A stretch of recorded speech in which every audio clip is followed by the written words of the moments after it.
Hello, everyone, and welcome back to the Mercurio Project. I hope you guys are doing super well today. Today, I'm going to be responding to a comment. Someone had asked me a question. I believe their name was Aquamarine, and their question involved how do you avoid the temptation to go towards other topics? Like, if you have multiple interests, there's so many things pulling your attention in one direction. How do you stick to one thing, or can you do multiple things all at once?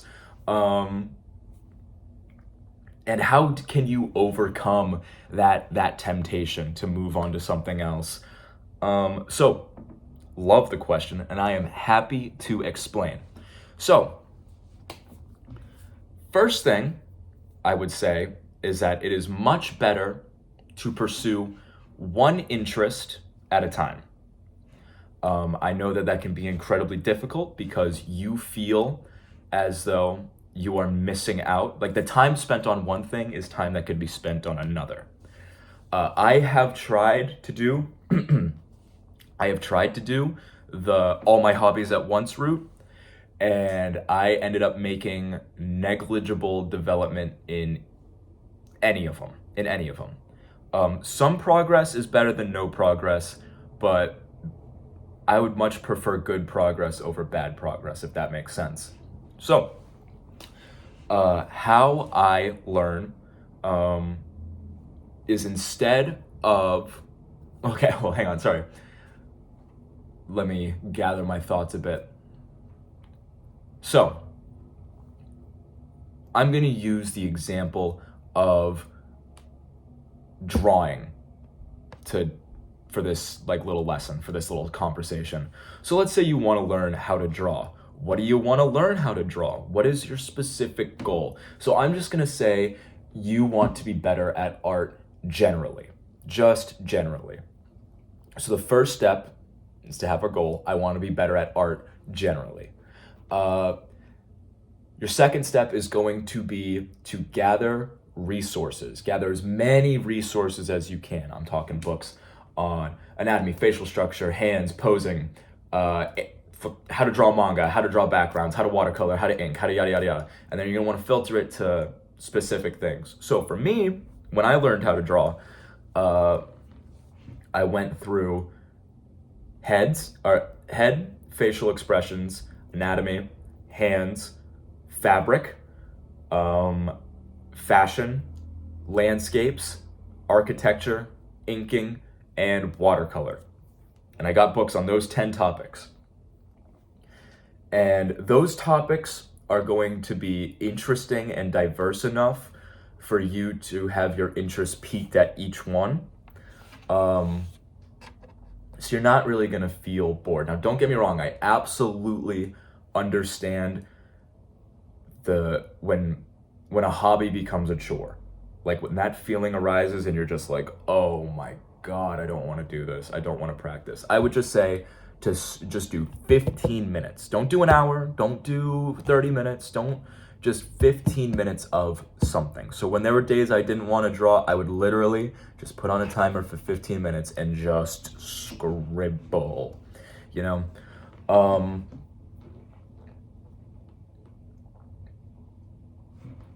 The most important thing is that this lesson plan needs to have an end date of when you are officially done with it. Because art is one of those things you can practice forever. Music is one of those things you can practice forever. Cooking is one of those things that you can practice forever. I would say have a strict, solid lesson plan where you are maximizing your information. I'm talking elbows deep in the experience, in the world that you want to learn. And then once you have fully immersed yourself, or you have gotten the amount of knowledge that you deem necessary for your own cultivation, then you can move on to the next thing. But still, take 15 minutes out of a week to practice that old hobby. So, like, once again, for me, for any of my martial artists out there, I started off with boxing, And I felt like I had reached a point where my boxing was adequate. Like there was just as much as I could have learned from head position, from bobbing and weaving to different kinds of guards, stuff like that, that I moved on to jujitsu. Another example would be like for weightlifting, even if you don't even hit your goal, right? If once you hit the end of that lesson plan, I would say that's it, because that's all you're gonna need to know, or that's all you can know, and then you just keep practicing on and on and on. If you want to find more information, by all means, keep practicing. But for me, once again, this is all my experience, my perspective. Once I finish reading those books and taking those notes and experiencing that topic, then I'm done with it. I'm just done with it forever. You know what I mean? Aside from like the 15 minutes a week I'll set aside. One thing I wanted to touch on, and I think that this is important not just for success, but also for mental health, and I think just for humanity reasons. I think the comment mentioned, how do you overcome that desire to like go from one thing to the next? I'm gonna say this about all feelings. I'm gonna say this about how do you overcome anxiety, depression, trauma. I am not a licensed therapist. Do not take my advice to heart. This is just, once again, my personal beliefs. But you don't really get over it. You manage it.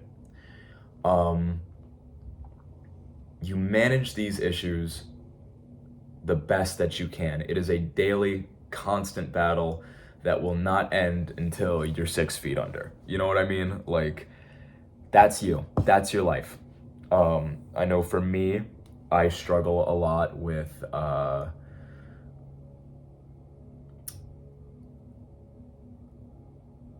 what's the word I'm looking for? Procrastination. Procrastination is something that I struggle with all the time. I've always been a procrastinator. I've been a procrastinator since I was born.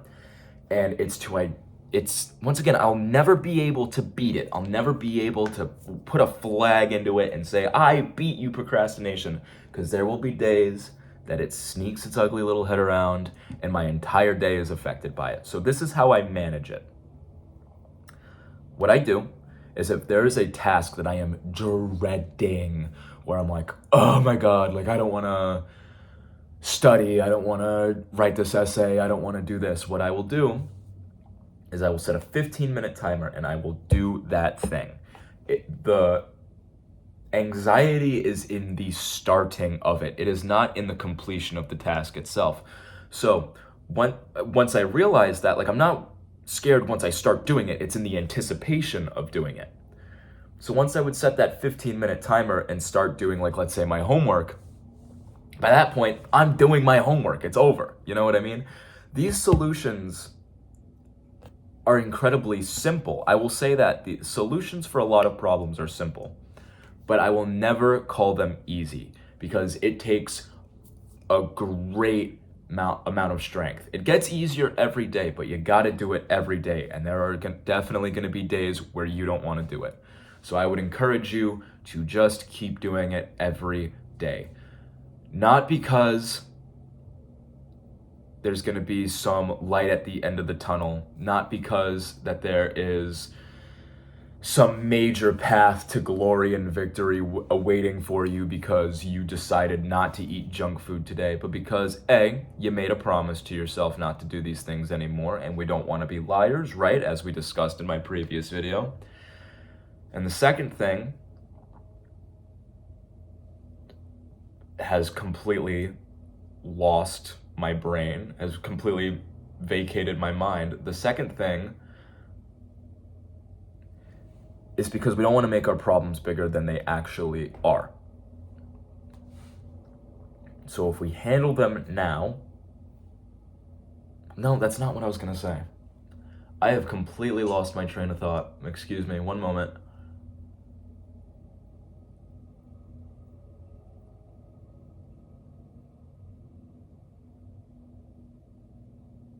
Okay, got it. God, these videos suck. you're never gonna beat it. You're only gonna manage it the best that you can until the end of your death or till the end of your life, right? So do these things not because there's some light at the end of the tunnel, but because the little things do matter.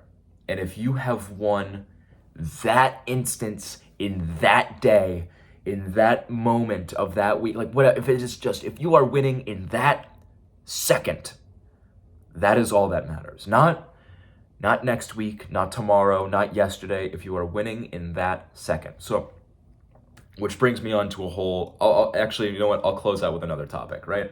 So I mentioned before that my OCD had gotten so bad, and I don't mean like, oh my God, I need this thing to be a certain thing. I'm talking like I needed to eat the same meal every day at the same time. I'm talking I needed to like count to 100 whenever I took a shower, like every single time.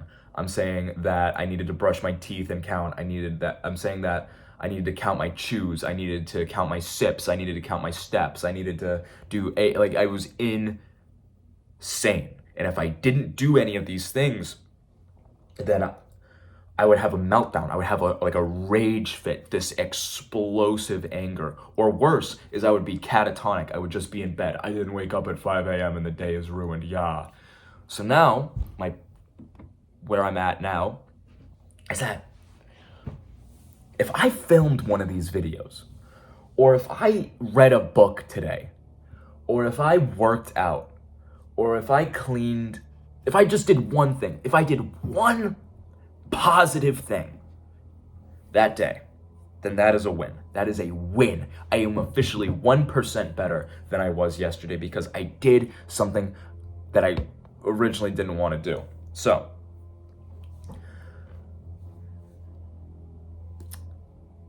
to be disciplined, set an end date. To be consistent, always do anywhere from 15 minutes to an hour of your practice every single day until it's done. To beat your issues, you need to work on them every single day. And that can be in a multitude of ways. I'll get into that in another video if you guys want. And yeah, that's it.